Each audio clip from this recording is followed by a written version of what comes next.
नमस्कार, आप देख रहे हैं कंट्री कनेक्ट टीवी और आपके साथ मैं हूं आर.एस. अवस्थी। हमारे देश में अधिकांश राजनीतिक दल और राजनेता ये मानते हैं कि सत्ता में पहुंचने के लिए मुस्लिम वोट बैंक को साधे रखना बेहद जरूरी है, क्योंकि मुस्लिम वोट बैंक के बिना सत्ता तक पहुंचना आसान नहीं। ऐसा इसलिए क्योंकि माना जाता है कि मुस्लिम एक जगह यूनाइटेड होकर किसी एक पार्टी को वोट करता है, और यही वजह है कि सारे राजनीतिक दल और राजनेता इस कोशिश में लगे रहते हैं कि मुस्लिम उनके पाले में आ जाए। और इसी वजह से कई लोग कई ऐसी बातों का समर्थन भी करते नजर आते हैं, कई ऐसी मांगों का भी समर्थन करते आते हैं जो न तो न्यायोचित होती हैं और ना ही संवैधानिक होती हैं। और कई बार इसी चक्कर में हिंदू के जो पूर्वज रहे हैं और हिंदुओं के जो हीरो रहे हैं उनको भी अगर अपमानित करने की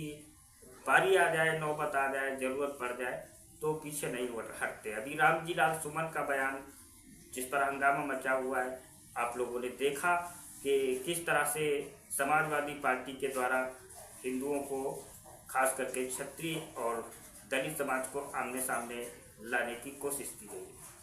अधिकतर राजनीतिक दल जो मुस्लिम वोट बैंक की राजनीति करते हैं उनको ये लगता है कि अगर मुस्लिम वोट बैंक सॉलिड रहता है, साथ रहता है, तो हिंदुओं को कभी भी किसी भी बात पर, किसी भी मुद्दे पर जातियों में लड़ाकर डिवाइड किया जा सकता है और उनके वोट हासिल करके सत्ता के सिंहासन तक पहुंचा जा सकता है। अब मायावती भी एक ऐसी ही नेता हैं जो ये मान के चलती हैं कि दलित और मुस्लिम का गठजोड़ अगर हो जाए तो सत्ता तक पहुंचा जा सकता है। हालांकि उनका वोट बैंक धीरे धीरे खिसकता जा रहा है और समाप्त होता जा रहा है, और उनका जो दलित वोट बैंक था वो भी दूसरी पार्टियों में शिफ्ट हो रहा है।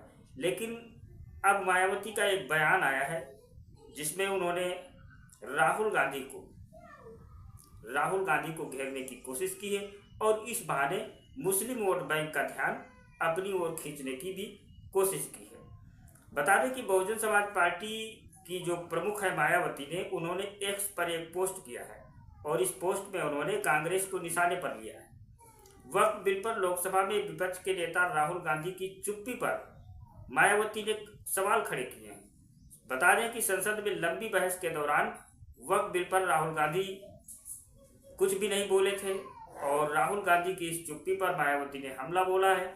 बसपा सुप्रीमो ने कहा है कि वक्फ बिल को लेकर मुसलमानों का गुस्सा होना स्वाभाविक है। वक्फ संशोधन बिल लोकसभा में लंबी चर्चा हुई, लेकिन इसमें नेता प्रतिपक्ष द्वारा कुछ भी न बोला जाना अनुचित है। उन्होंने सीएए की तरह संविधान उल्लंघन का मामला होने के विपक्ष के आरोप के बावजूद चुप्पी साधे रखी।